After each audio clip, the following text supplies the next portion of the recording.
చూడండి, రోలు మిక్సీ లేకుండా కాల్చిన వంకాయతో పచ్చడి చేసుకుందాము.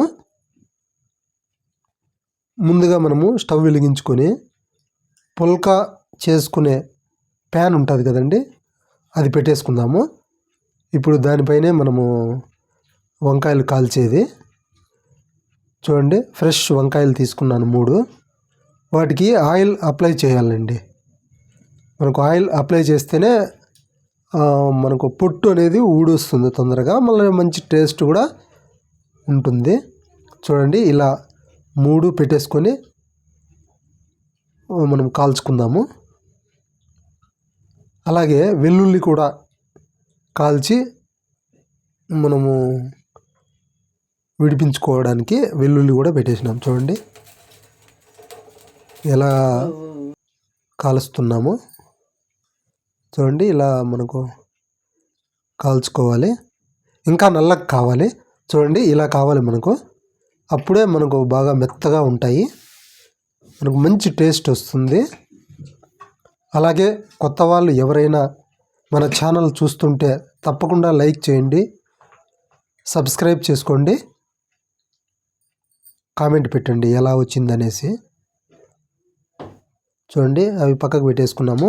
ఇప్పుడు బాండ్లీ పెట్టుకొని అందులో కొద్దిగా ఆయిల్ వేసుకుందాము. పచ్చిమిర్చి వేసేసుకుందాము. ఒక 6-7 వేసుకున్నాము.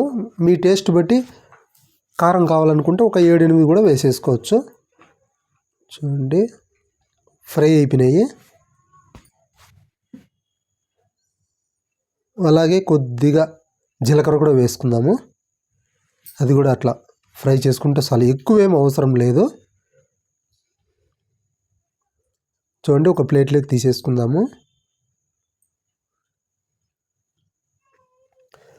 అలాగే టమోటా కట్ చేసుకొని ఒక 4 వేసేసుకొని బాగా ఫ్రై చేసుకుందాము. చూడండి, మనకైతే వంకాయలు ఇలా కాలినాయి బాగా.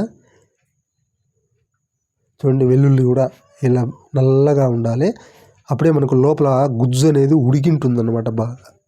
చూడండి, ఇలా పొట్టు తీసేసుకుంటే ఈజీగా వచ్చేస్తుంది. ఇది మనకు చాలా డిఫరెంట్గా ఉంటుంది ప్రాసెస్, టేస్ట్ కూడా చాలా బాగుంటుంది. ఎప్పుడు ఒకే విధంగా కాకుండా ఇలా కూడా చేసుకోవచ్చు మనము. చూడండి, వెల్లుల్లిని కూడా ఇలా పొట్టు తీసేసుకొని పెట్టేసుకోవడమే. చూడండి, మనకు ఒక ప్లేట్ తీసుకున్నాం కదా, ఖాళీ ప్లేటు, అందులోకి ఇవి తొడుములు తీసేసుకొని దాంట్లో పెట్టుకున్నాము. చూడండి, 3 తీసేసుకున్నాము. అలాగే వెల్లుల్లి కూడా విడిపించుకొని పెట్టేసుకున్నాము, నీట్గా పొట్టులు చేసుకొని. ఇప్పుడు వీటిని ప్రెస్ చేసి బాగా ప్రెస్ చేయాలన్నమాట. వీటికి మనకు రోలు మిక్సీ ఉంటే మెత్తగా అయిపోయి మనకు అంత టేస్ట్ అనేది ఉండదు. ఇలా చేసుకుంటేనే మనము చేత్తో ప్రెస్ చేసుకుంటేనే చాలా బాగుంటుంది.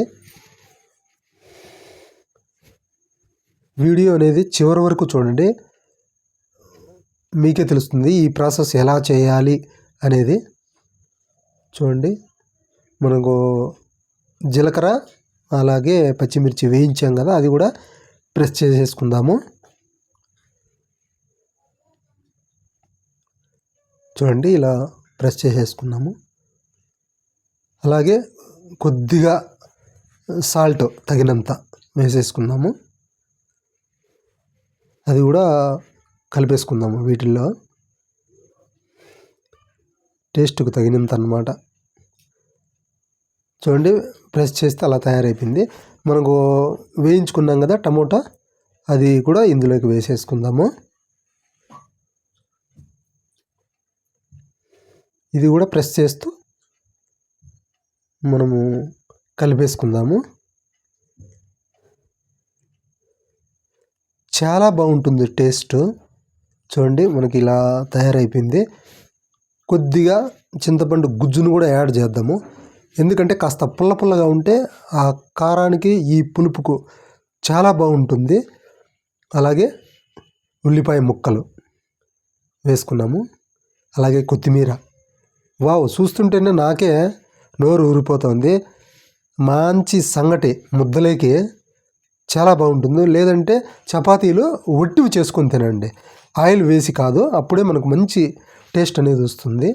ఇప్పుడు ఆయిల్ వేసేసుకున్నాము, తిరగమాత పెట్టుకోవాలి కదా, అలాగే ఆవాలు వేసేసుకున్నాము, చిటపటలాడుతున్నాయి. అలాగే ఎండుమిర్చి ఒక 4-5 తీసుకున్నాము, ఎందుకంటే అవి వాటిలో పచ్చిమిర్చిలో అంత కారం లేకపోవచ్చు అనేసి ఇంకా 4 వేసాము. అలాగే పచ్చి కరివేపాకు కూడా వేసేసాము. ఆ తిరగమూత ఇందులో వేసేసుకుంటే అదిరిపోలా. చూడండి, వావ్, ఏం టేస్ట్ ఉంటుందంటే అంత టేస్ట్ ఉంటుంది. ఒక డిఫరెంట్గా చేయాలి అని అనుకునే వాళ్ళకు ఇది ఒక బెస్ట్ ఉంటుందండి, చాలా బాగుంది.